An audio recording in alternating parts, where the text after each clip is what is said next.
Hi everyone, I'm Marina, and today I'm going to give you a tour of San Sebastián, one of the most beautiful cities that many people haven't heard of.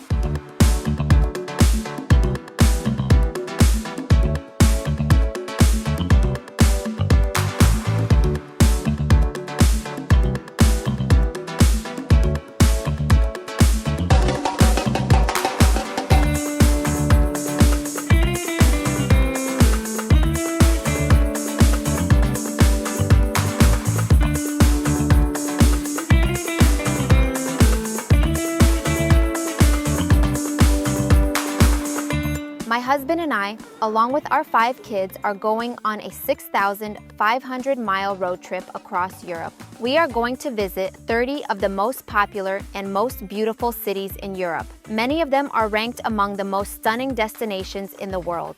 Over the course of this journey, we'll discover which city deserves to be called Europe's best city, which famous destination is the biggest disappointment, and which hidden gem travelers are overlooking. We'll share our honest opinions of every place we visit and rank them from 1 to 30 based on our personal experience. San Sebastián is the second city on our trip across Europe. Many travelers discover it almost by accident and then wonder why they'd never heard of it before. San Sebastián is located on the northern coast of Spain. The city sits along the Bay of Biscay, part of the Atlantic Ocean. It's in the eastern part of Spain near the French border. France is only 12 miles or 20 kilometers away. San Sebastián has 3 beaches. La Concha Beach is the main beach and is considered one of the most beautiful urban beaches in Europe. It's a perfect crescent shape, and sitting inside the bay gives it calm water. The beach is lined by an elegant promenade with white railings, historic buildings, and cafes. There are green hills on both sides of the bay, giving the whole scene a natural amphitheater effect. The promenade is one of the defining features of San Sebastián. The front row seat to the bay and a perfect spot to hang out and stroll. It's very integrated into the daily life of San Sebastián.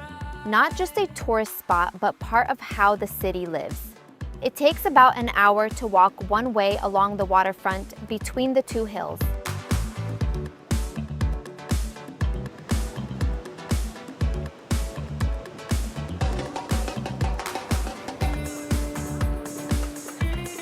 Along the promenade is a monument of Don Quixote and Sancho Panza, characters from one of the most important works in Spanish literature.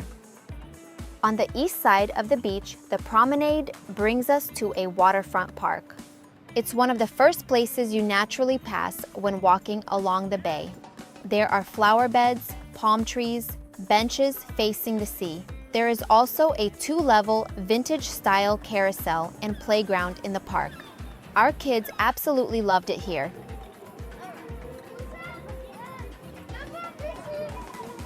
On the north side of the park is the San Sebastián City Hall.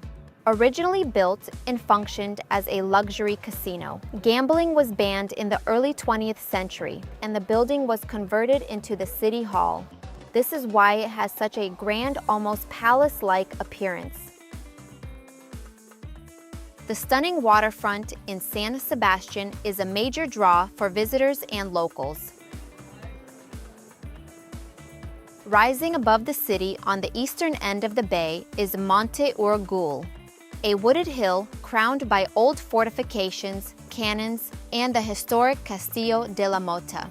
For centuries, it was the city's defensive stronghold. Today, it's a peaceful park full of walking paths and lookout points. Between the hill and City Hall is Old Town. The area has a narrow medieval street layout and is mostly car-free. Old Town has a very lively atmosphere. One of the reasons is the high concentration of bars serving world-famous Basque Pintxos. San Sebastián is world-famous for its food. It has one of the highest densities of Michelin-starred restaurants per capita in the world. The most famous food people come to experience are the Pintxos. Pintxos are typically served on a slice of bread or held together with a skewer or toothpick, usually displayed on bar counters so you can pick them directly. Most are ready and selected from the counter. People go from bar to bar, trying different items at each place. It's less about sitting down for a meal and more about experiencing many small stops in one evening.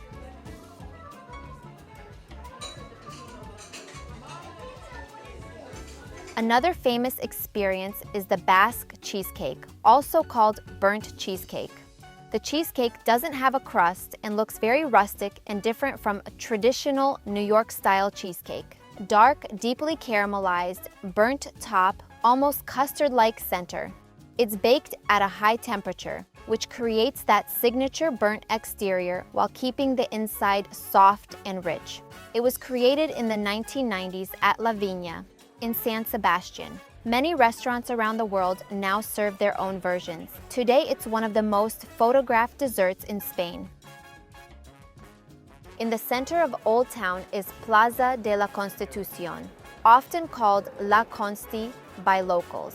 A large rectangular square surrounded by uniform arcaded buildings with numbered balconies. The numbers above the windows are a leftover from when the square was used for bullfighting, and each balcony acted like a private box seat. This is a great place to sit and take a break from the busier Old Town streets. One of the most popular landmarks in Old Town is the Basilica of St. Mary. Above the entrance is a depiction of Saint Sebastian, shown in his famous imagery of being pierced by arrows. He was a Christian martyr who was tied to a tree and shot by arrows. San Sebastián is very walkable. There are many pedestrian-only streets throughout downtown. The city is full of beautiful buildings.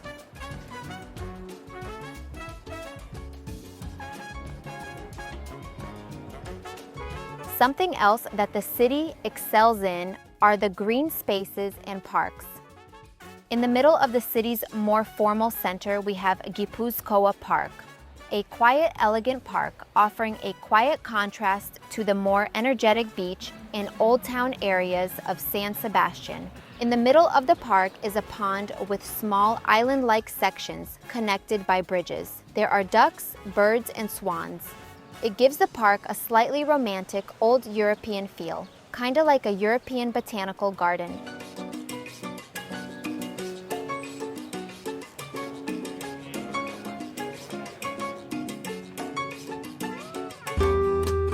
On the west side of the beach is Miramar Palace, or Miramar Palace. This is one of the most recognizable landmarks in San Sebastián. It was built in 1893 for the Spanish royal family. It was a summer home for Spanish monarchy, Queen Maria Cristina. It sits in a prime spot above La Concha Bay on a hillside with panoramic views of the sea, Santa Clara Island, and the city. The landscaped grounds are one of its biggest draws and are open to the public, making it a popular walking spot. Many think these are the best viewpoints in the city. There is an abundance of benches to soak in these beautiful views.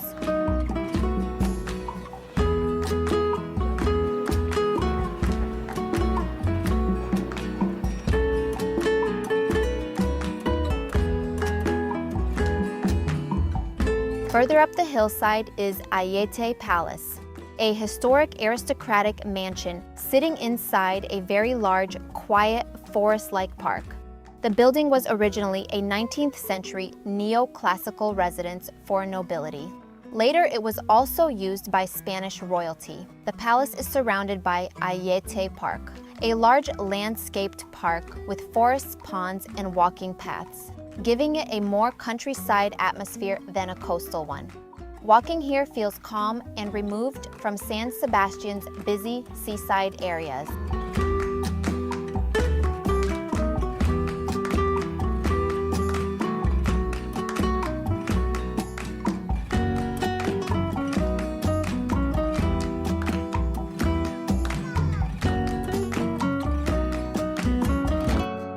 One of the most popular places to hang out and soak up the views is on Monte Igueldo. This is San Sebastián's classic storybook viewpoint hill, a steep green headland at the western end of La Concha Bay. This is one of the best observation areas. It offers the most iconic panoramic view of San Sebastian's coastline. Along with the many terraces, there is a historic observation tower. The views are the real highlight. On a clear day, you can see the curve of the bay, Santa Clara Island, and the full urban layout of San Sebastian.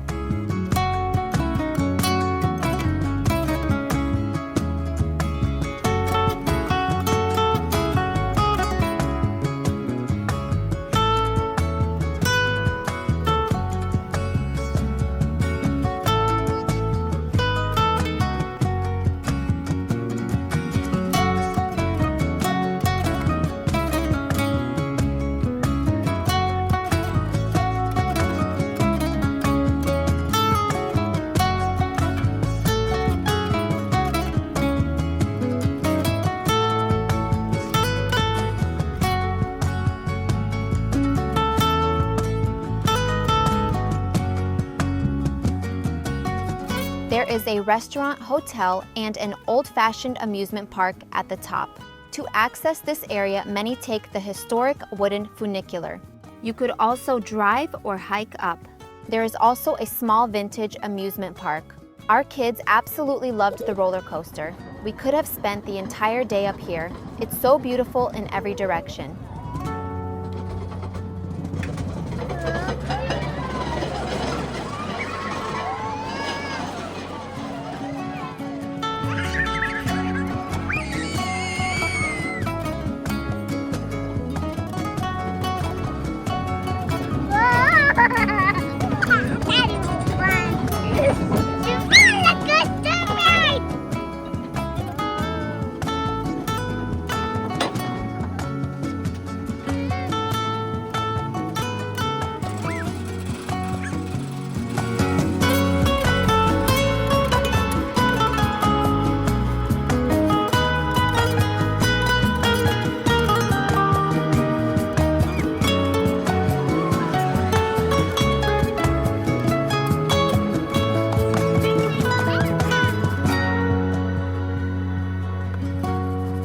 We highly recommend going further up and exploring the countryside. It's a mix of rolling hills, coastal cliffs, scattered farms, and dense patches of forest, all shaped by the Atlantic weather.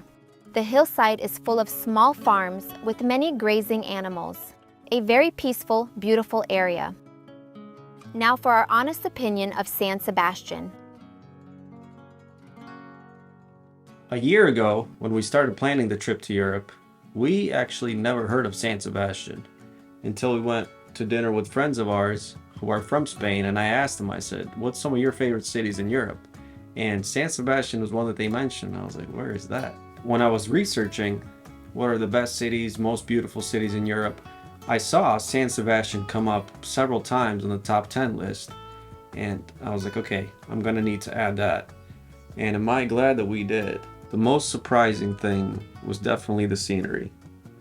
When we came there first thing in the morning, we came to the observation area overlooking the city, and we both looked at each other like, this is special. It's unreal. We could have spent the entire day up there, but because we were filming, we kept moving. We parked right next to Old Town. And the other neat thing is that most of the parking garages have bathrooms there, which is very convenient. We park, we go up the elevator, and as soon as we come out of the parking garage, I mean, the place is immaculate. There's flowers, tulips everywhere. It's manicured to perfection. Weather was perfect. Walking around town, looked at Marina and I said, imagine our surprise if at the end of the 30 cities, this came out and was our favorite city. An extremely pleasant surprise was the cheesecake. The burnt cheesecake, what is it called? The Basque burnt cheesecake is excellent. It doesn't look like anything special, but it tastes incredible. I'm not a big cheesecake person, Marina is, but if that cheesecake was on a table with a bunch of different options, that would be on my plate. Like, it was excellent. We even talked to each other like, can we recreate this when we get back to the States? I will. We'll give it a shot. I'll figure it out. Another surprise we weren't expecting was the sandwiches that we had for lunch the second day. The best focaccia sandwiches on the universe. I'm like so sure of it. The focaccia bread was so thick, but also if you press on it, it's so tender and soft. I'm not a big bread person where I just snack on bread, but it was so delicious I could just eat that bread alone. It almost tastes like sourdough, and all the fillings inside, all the everything. We had a few different types. Like I would literally go back to San Sebastián just for those sandwiches. Yeah, they were excellent. The city's very, very clean. It's very well kept, very well maintained. Even the old parts of it, just very beautiful how they just take care of it. It has a very high-end feel. The other surprise was the countryside of San Sebastián. Seeing the ocean, the mountains, and then the wild animals. Well, they were wild. They were farm animals. Farm animals, the donkeys. Donkeys, llamas, horses. Kids loved it. Sheep, goats, there was everything there. We had to pull over multiple times just to hang out and look at all the random animals. We felt like we were the only ones there, even though there's people riding bikes, jogging. Would you come here again? Yes, definitely. Yeah, me and her have the exact same opinion of it. I would absolutely come back in a heartbeat. San Sebastián is going to be hard to beat. The pace, the scenery, the food, and the overall experience.